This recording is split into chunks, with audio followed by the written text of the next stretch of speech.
At 2:13 a.m., a wild bobcat slipped through a baby's open window, pausing inches from the crib. But instead of attacking, it just sat there, staring. Night after night, it returned, silent and still. What happened next will shock even those who thought they'd seen everything. But first, let's go back to the beginning. The night they set up the camera, the air in the house changed. It wasn't something either Jake or Claire said aloud, but the silence between them was no longer comfortable. It was brittle, stretched tight with the kind of tension that comes when instinct speaks louder than reason. Claire hovered near Lily's crib longer than usual, adjusting the baby blanket again and again, then again, until Jake gently took her hand. They left the room without speaking.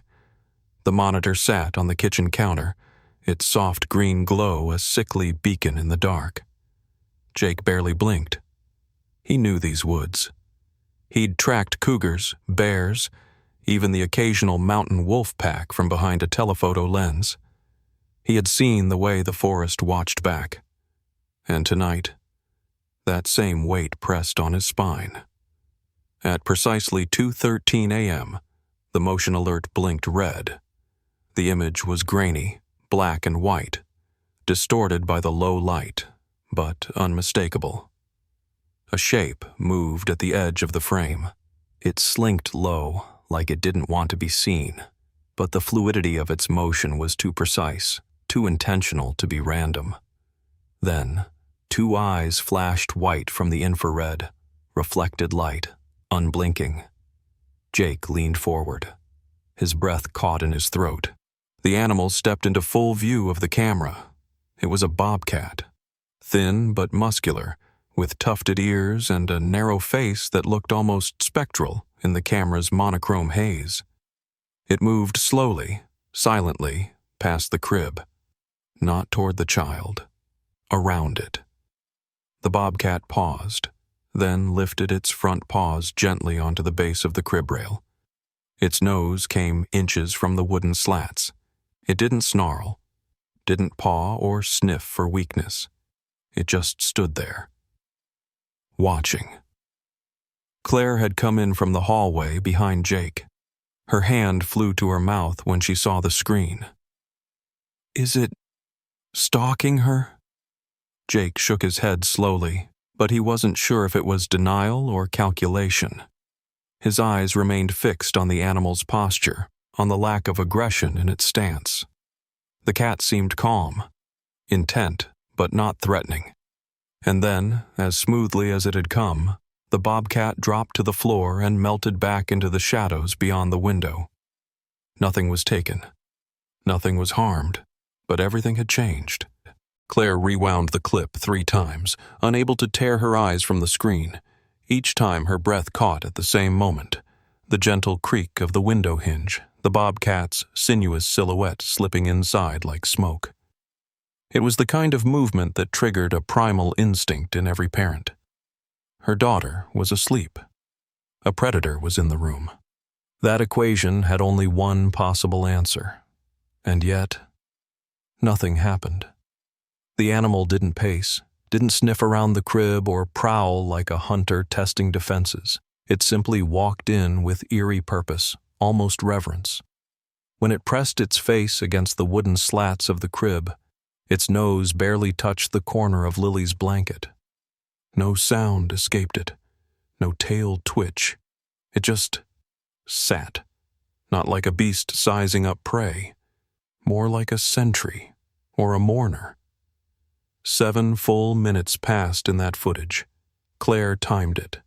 Not a second more, not a second less.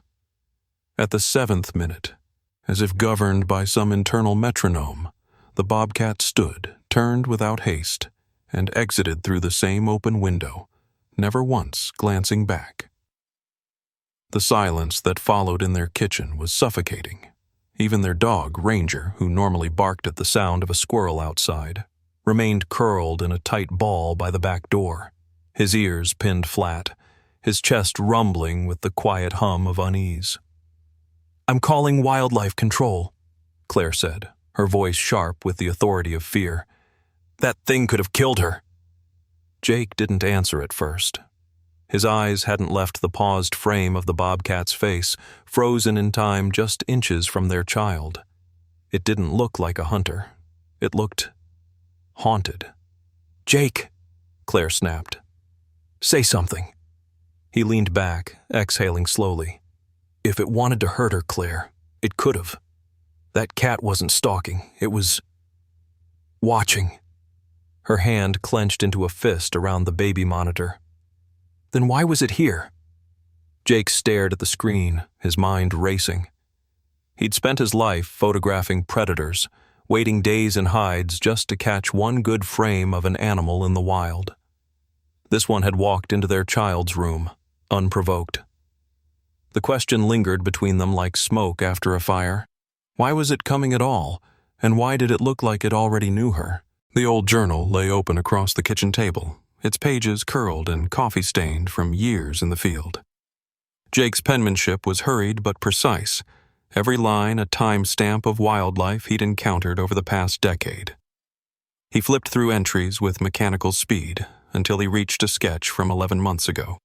Dated mid-autumn, the ink smeared slightly by a sudden rainstorm he remembered all too well. A bobcat, female, small frame, limping on the left front leg. He'd spotted her near the collapsed remains of the Andersons' cabin, long abandoned after the fire. The creature had been gaunt, her fur patchy, ribs sharp beneath her skin. Jake had felt something in her gaze that day. Not fear, not challenge. Something quieter. Defeated. That night, he left venison scraps and a thermal mat beside the tree line. She returned for 3 weeks, ate silently, slept within earshot of his truck. Then, one night, she simply didn't come back. He never expected to see her again.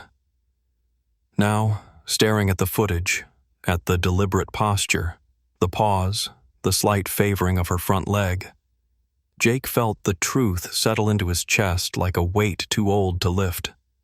It was her. Claire didn't want to believe it. To her, the risk outweighed the sentiment. Even if it's the same cat, Jake, that doesn't make this normal. He couldn't argue. It wasn't, but he understood it. So that night, they closed the nursery window and waited. At exactly 2:13, motion pinged the monitor. The bobcat appeared again. This time, she didn't test the sill or paw the frame for weakness. She approached slowly, sat beneath the glass, and lifted her front leg high enough for the camera to capture the unmistakable outline of a jagged scar running down her limb. It wasn't a threat. It was a message. Jake leaned forward in the glow of the monitor. "She's not checking on Lily." Claire gave him a look of quiet dread. "Then what?" Jake didn't blink. His voice was soft, reverent, as though speaking too loudly might break something sacred. "She's checking on me." The silence that followed was not fearful. It was profound. The kind of silence that hums behind cathedral walls or under ancient trees. The wild had not forgotten what he'd done, and it had come back to say, "I remember."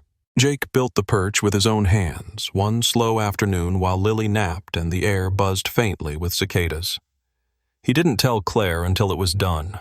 A flat slab of cedar wood, mounted with steel brackets beneath the nursery window, just wide enough for a creature to sit or lie down. No traps, no fencing, nothing to capture or confine, just a place to land if the bobcat ever wanted it. The first night it sat empty. So did the second.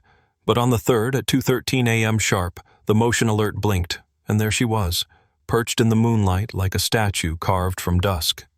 Her form was framed perfectly in the camera. The smooth arc of her back, the twitch of one ear, and the silent way her body pressed against the wall beneath Lily's crib. She didn't move for hours. Claire stood behind Jake in the dark kitchen, wrapped in her robe, arms folded tight across her chest. "Still think it's about you?" she whispered. Jake shook his head. not anymore. Because the bobcat's gaze wasn't cast at him.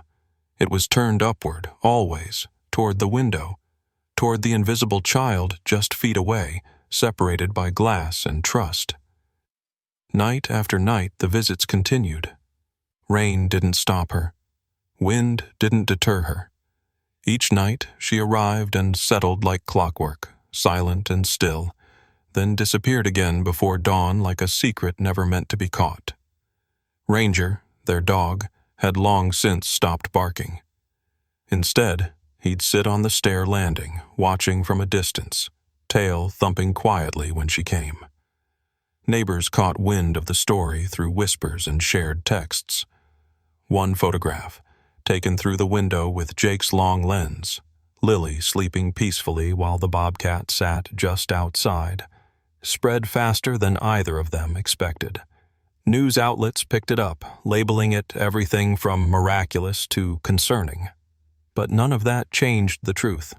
The bobcat had never scratched, never snarled, never crossed the threshold again. Then one night, she simply stopped coming. The perch remained, empty but never unused. In time, the photo resurfaced again, this time captioned by someone unknown. The wild never forgets kindness, even when it wears claws. Jake printed it, framed it, and hung it beside Lily's window. She's too young to understand now. But one day she'll ask why there's a wooden ledge beneath her window, and he'll tell her, not a bedtime story, but the truth, that somewhere beyond the trees, something wild remembers her name.